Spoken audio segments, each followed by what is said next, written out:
কবরের মধ্যে কিছু কিছু ব্যক্তির লাশ ফেরেশতারা খুঁজে পাবেন না।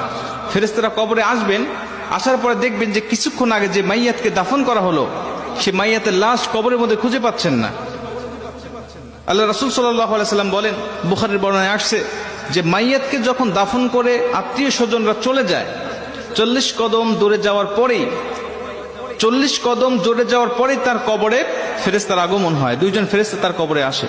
বুখারীর এক বর্ণনায় আসছে, আল্লাহ রাসূল সাল্লাল্লাহু আলাইহি সাল্লাম বলেন, আব্দু ইদা বুদিয়া ফি কবরিহি, যখন কোন বান্দাকে কবরের জগতে রাখা হয় তখন ওই বান্দাকে কবরে রেখে তার আত্মীয় স্বজন পাড়া প্রতিবেশীরা যখন চলে যায়, জুতার আওয়াজ এখনো শোনা যাচ্ছে কবর থেকে, তখনও ওই ফেরেশতারা তার কবরের মধ্যে উপস্থিত হয়ে যায়। ঠিক তখনই যখন কবরের মধ্যে ফেরেশতারা উপস্থিত হয়ে যায়, উপস্থিত হওয়ার পরে কিছু কিছু কবরে এসে দেখবেন যে কবরের মধ্যে লাশ খুঁজে পাওয়া যাচ্ছে না। ফেরেশতারা ডাক দিয়ে বলবেন, কি ব্যাপার?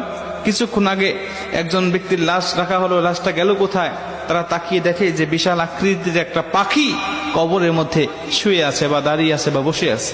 পাখিকে উদ্দেশ্য করে ফেরেশতারা ডাক দিয়া বলেন, পাখি, একটু আগে অমুকের সন্তান অমুক নামে একটা মাইয়াতকে এই কবরে রেখে গিয়েছে, ফুলান ইবনে ফুলান, অমুকের সন্তান অমুক এই কবরের মধ্যে শায়িত করা হয়েছে, সেই লাশটি গেল কোথায়? তুমি কি দেখেছো? পাখিটি ডাক দিয়ে বলবেন, হ্যাঁ আমি দেখেছি। কোথায়? বললেন, সে আমার ডানার তলে ঘুমাচ্ছে, আরামের ঘুম, প্রশান্তির ঘুম দিয়েছে, আমি তাকে কবর থেকে জাগ্রত করব না।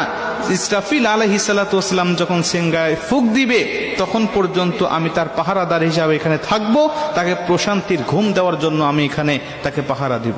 মুসলমান ভাইরা আমার, ফেরেশতারা পাখিকে ডাক দেয়া বলবেন, পাখি রে, ওই ব্যক্তিকে একটু বের করে দাও, আমরা তাকে শুধু 3টা প্রশ্ন করে চলে যাব।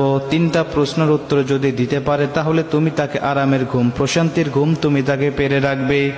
পাখিটি ডাক দেয়া বলেন, না, আমি তাকে বের করে দিব না, আমি তাকে বের হতে দেব না, আমি তাকে ডাক দিতে পারবো না। খবরদার, তোমরাও উচ্চস্বরে কথা বলবে না। বান্দা বড় ক্লান্ত শ্রান্ত শরীর নিয়ে, দেহ নিয়ে দুনিয়াতে আল্লাহর ইবাদত বন্দিগি করে এসেছে, আমি তাকে প্রশান্তির ঘুম পাড়িয়েছি, এই ঘুম থেকে আমি তাকে জাগনা করতে পারবো না। জোরে কোন সুবহানাল্লাহ। আমি তাকে জাগনা করতে পারবো না ঘুম থেকে।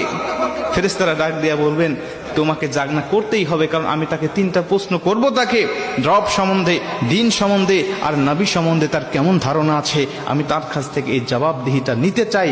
তারপরে তুমি তাকে আরামের ঘুম, প্রশান্তির ঘুম তুমি তাকে পারাবে, যদি সে উত্তরগুলো দিতে পারে। আর যদি না দিতে পারে তাহলে তার কবরটা হবে জাহান্নাম, জাহান্নামের গর্ত, তাকে জাহান্নামের বিভিন্ন আযাবগুলো ভক্ষণ করতে হবে। মুসলমান ভাইরা আমার, পাখিটি সঙ্গে সঙ্গে ডাক দিয়া বলেন, ফেরেশতা, তুমি জানো না এই ব্যক্তিকে আমার আল্লাহ পাক ভালোবাসেন, এবং আমি যে পাখি আকারে তোমরা আমাকে দেখতে পাচ্ছ, আমি দুনিয়ার কোনো পাখি নয়, আমি হলাম এমন একটি আমল।